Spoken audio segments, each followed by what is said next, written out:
Hello, hello, hello. You're listening to the Mo Money Podcast, episode 50, and I'm your host, Jessica Moorhouse. Thank you so much for listening to this episode that is with my grandma and me.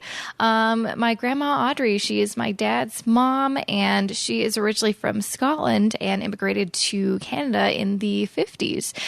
She lived in Vancouver for a little bit, and then she moved with her husband and my dad and my aunt to Terrace when they were very, very little, and has been living in Terrace, BC ever since. I wanted to chat with my grandma because I always kind of want to know a little bit more about her story. And also she's been retired for the past, I guess, a couple decades. And I just kind of wanted to get her take on how do you do that? I really, being a millennial, I don't know a lot of retired people. So I'm always kind of curious what that's like. How is it living on such a strict budget and living through retirement? So we kind of chat about all that stuff in this episode. Before I kind of dive in, I just wanted to highlight or mention a few things that we touched on in this episode, but I don't think we really give a background on. So just so you kind of know the full story, my grandma Audrey immigrated from Scotland to Vancouver, BC, Canada when she was, very young, in her early 20s. And I believe my dad was about 3 years old, and they lived in Vancouver for a little bit and then eventually moved up to Terrace, BC, which is northern BC, kind of near Prince George. So my grandma was a teacher.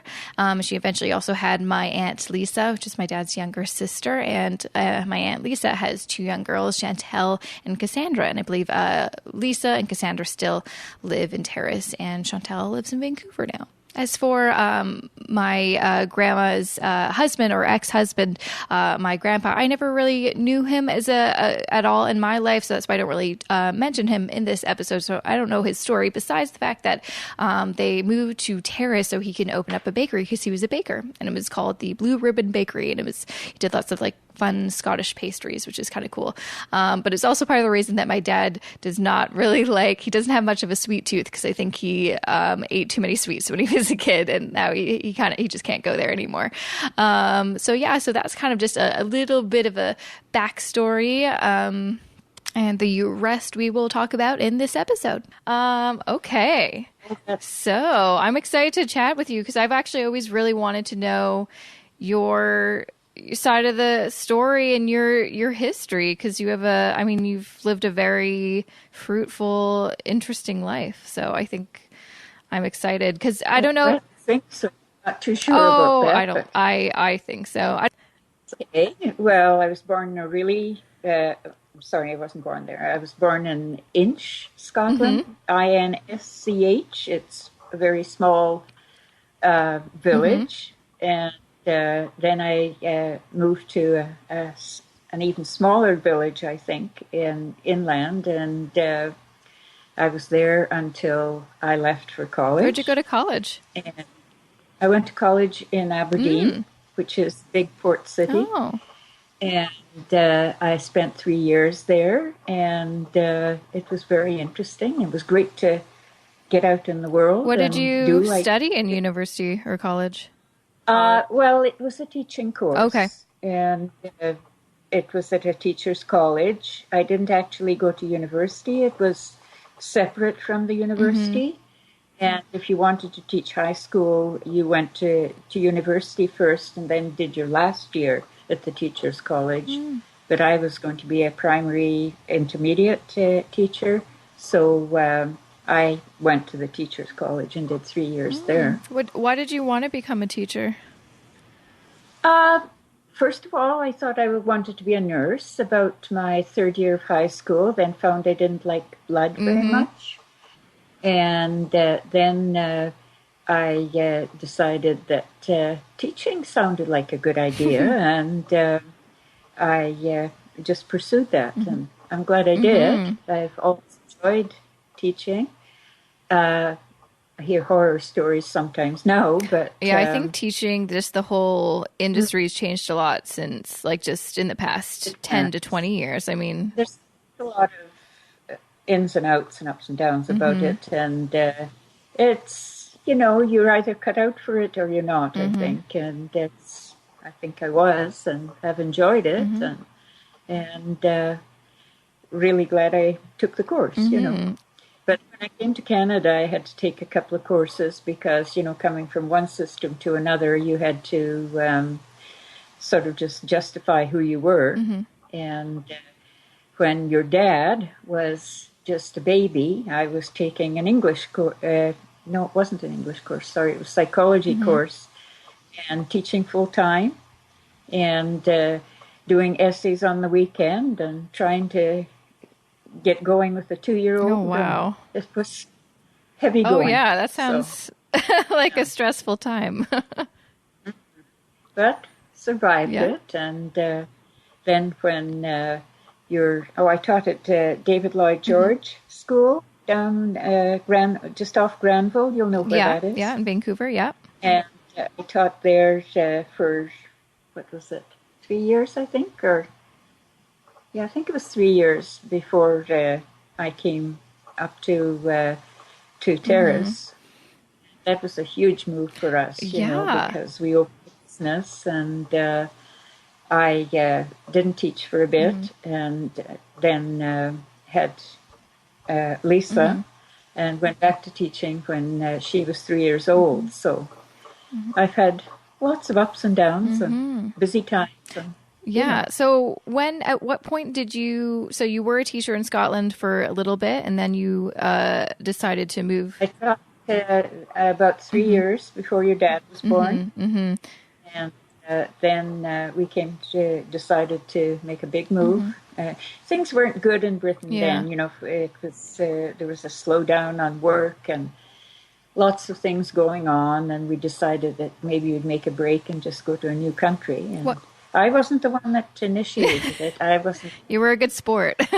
Confident enough to do that, but decided that okay, if that's what we were going to do, we'd do it. So, and then I was very fortunate because I was in Vancouver for about, we came in March, and I had a job lined up by February the next year. Oh, wow, so that's really great. Really, try that now. Yeah, no. On like that now, and I had a really good principal, Mr. Buckley, and he was very kind and sort of helped me with all the things I didn't quite know about Canada and had to do right there and then. So, you know. Did you find like there were quite a few cultural differences? Did you find it really tough to kind of get comfortable here? Yes, I think a lot of it was coming from a small place too, you know, and to the big city. I mean, I had done 3 years in Aberdeen, of course, when I was in college, and it's pretty big, but Vancouver's even bigger. And you know, just getting established in a new place too, you know, we had to rent, and then finally we bought a little house down on just opposite Sir Wilfrid Laurier, just off the street. And once we had our own place and that, it was a little easier. And luckily, I mean, you know, there was no language difficulty or anything, you know, so that made it a whole lot easier. But there were differences, you know, that made a few faux pas here and there, but made it through.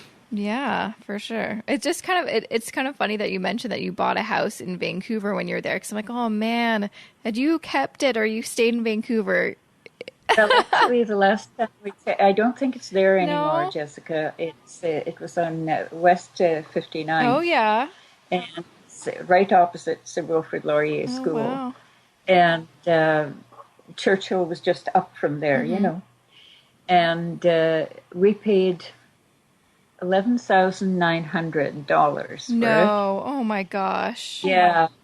And we checked on it, maybe about, might have been about 10 years ago, and the lot itself was what was it, 300,000 or something, and, probably a whole lot more now in the location, you know, because it was near Oak Street Park. Oh my gosh, no, guaranteed that lot is probably worth $1 million.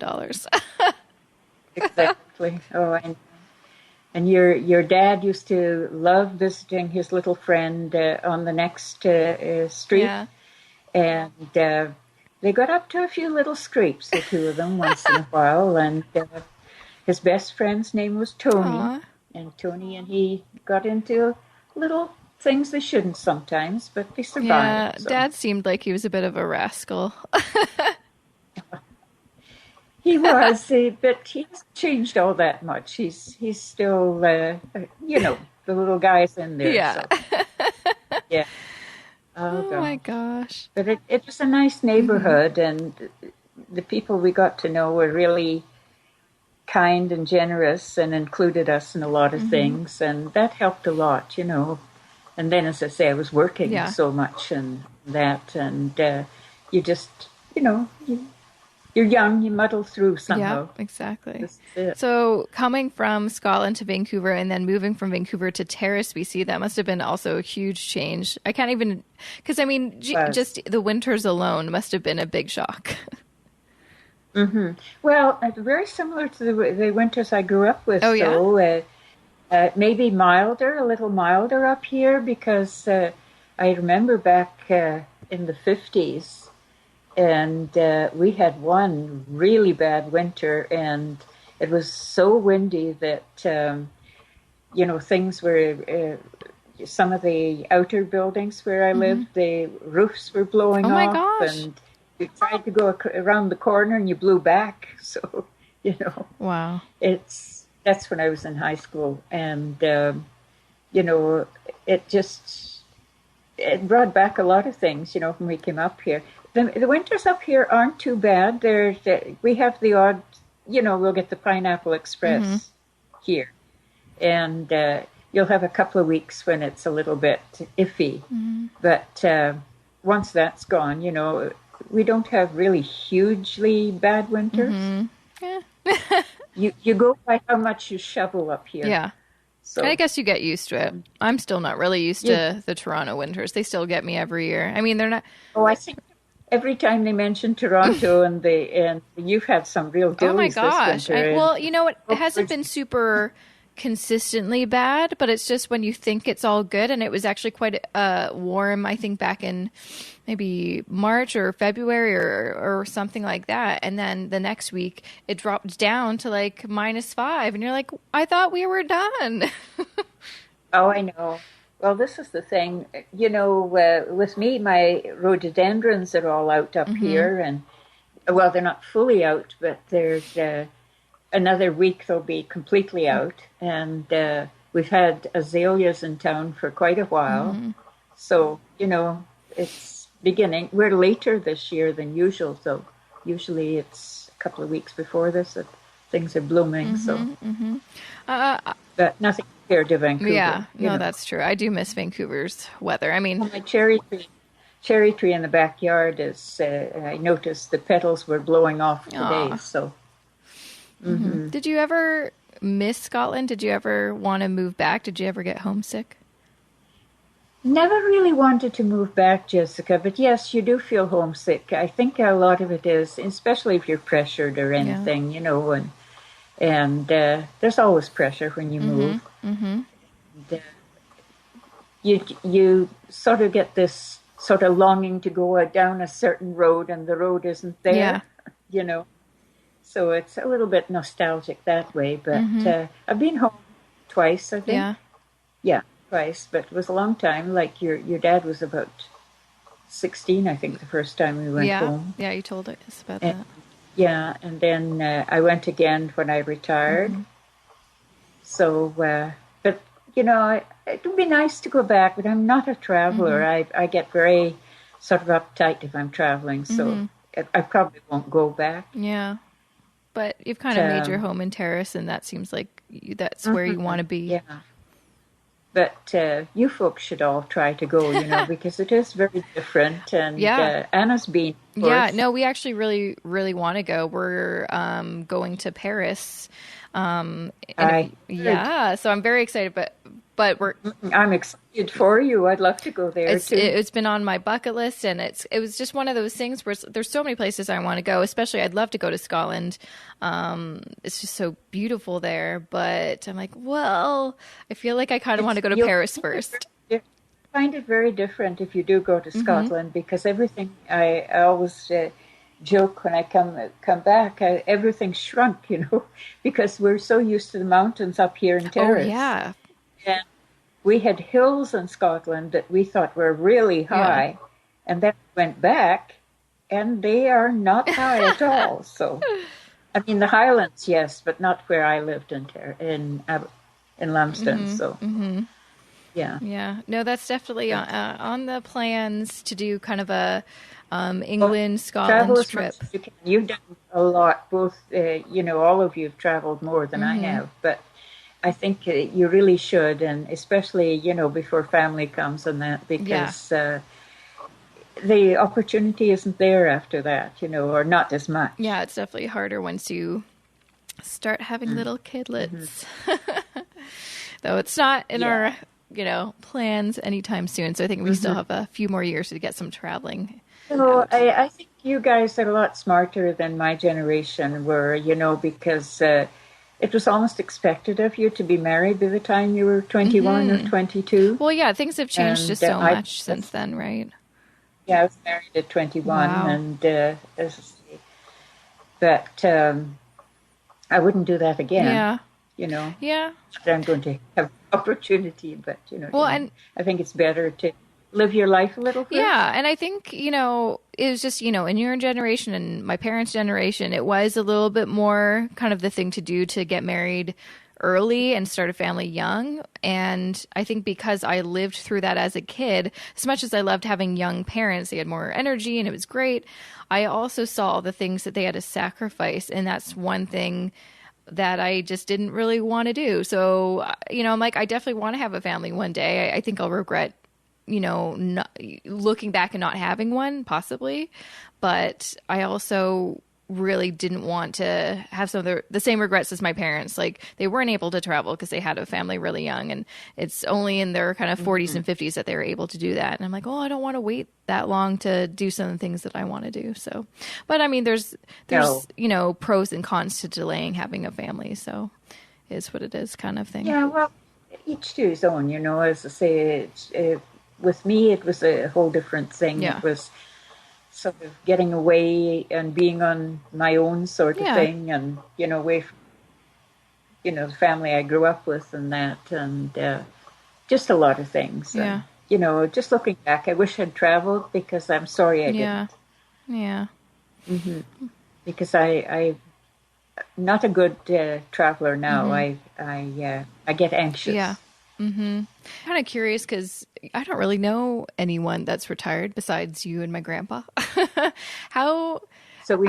We must seem absolutely ancient. No, that's not true. I'm just, what fascinates me, especially because you've been retired for a little while now. Well, since I was 62 and I'm 80 now, so. That's crazy to me. That's crazy. In my mind, I am really focused on obviously saving for retirement, but I can't wrap my mind around not working for like 20, 30, 40 years and just living off of money I've saved. How do you do that? How do you make sure you don't, accidentally spend too much? I'm very careful, Jessica. I wasn't always this way. I was a lot more of a spendthrift in my younger years. But since we came to Canada, I've had to be very careful anyway. And I've always sort of just worked with what I had, sort of thing. And now, before just the year I retired, I think I changed everything to monthly. Yeah. So most of the things that I have, my accounts I have to pay, I pay monthly. So it's automatically, most of them are taken out at the bank. So, my check goes in. Yep. Bye-bye to all these things, and whatever's left is mine. But, and I've managed pretty much to live within the pension, except, as say, with this having to do the roof and things like that. Yeah, the little things that pop up. Oh, and the car. I mean, I bought a car back in 2007, I guess. So it's getting old now. But anyway, that was a little harder for me because what did I put? I think I was paying 300 and something, near 370 a month or something, plus the insurance on it. And that was a bit of a strain, but I knew I had to do it. So, So what kind of thing? So I'm careful. Yeah. So. What kind of things besides, I guess being very strict with your budget and that's something that I try to do. I was really good at budgeting and being really strict when I had like absolutely no money and just moved out, just because I really had no choice. I'm like, well, if I want to save up some money, I have to be really diligent. And then after a couple of years, it's, you kind of get a little lazy, and now I'm kind of getting back to that strict budget thing just because I want to see if I can do it again. But what I'm curious about is what kind of things do you do to like save money, or just, I don't know. I feel like, especially my generation, we do kind of sometimes try to take the easy way out or spend money just for convenience sake. But what kind of things do you do to make sure that your dollar stretches as far as it can? Well, because I'm on a limited budget, as I said, I pretty well know what my accounts are every month, and I know what my leeway is. And I don't travel much, and a lot of friends do. So if I'm traveling, and I've been lucky because Lisa's been with the airline, she's not the airline any longer. But so I will have to pay full fare now, which that's is too bad. But I've been lucky that way, that and I've only gone down, say, once a year to Vancouver and so on. But usually I'm very conscious of where my budget is and what can be done and what can't be done. So pretty much live within it. You know? I think it's kind of keeping it simple is the key. Yeah. And that was episode 50 with my wonderful grandma, Audrey. Thank you, Audrey, for letting me record our conversation for my podcast. I really appreciate you sharing some of your life story with me for this episode. And I hope you out there enjoyed listening to it. If you also want to kind of get the take from my grandpa, I recorded an episode with him back last year in 2015. And you can find that information if you just go jessicamoorhouse.com/29. Thank you again for listening. Now, you'll definitely want to make sure you come back here next Wednesday for episode 51, which is my interview with the amazing Gail Vaz-Oxlade, personal finance expert, TV host, author, wonderful woman. You'll definitely want to come back here. Make sure, if you haven't already, subscribe to this podcast on iTunes so you do not miss it. And on that note,